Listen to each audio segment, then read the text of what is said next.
इकडे कोण ऐकत हा रे कोण ऐकत कोण बोलत तू कोण रे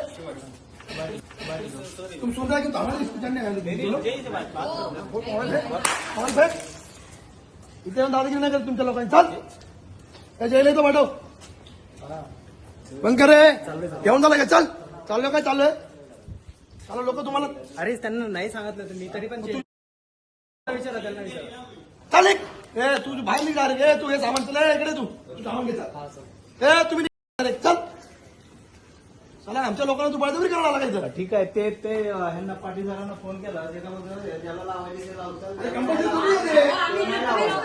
मागासपासून रिक्वेस्ट याला मी सांगितलं ना याने एक्सेप्ट केलं याने रिक्वेस्ट माझी एक्सेप्ट केली मी घरी बदली करून मोकळा झाला तुम्ही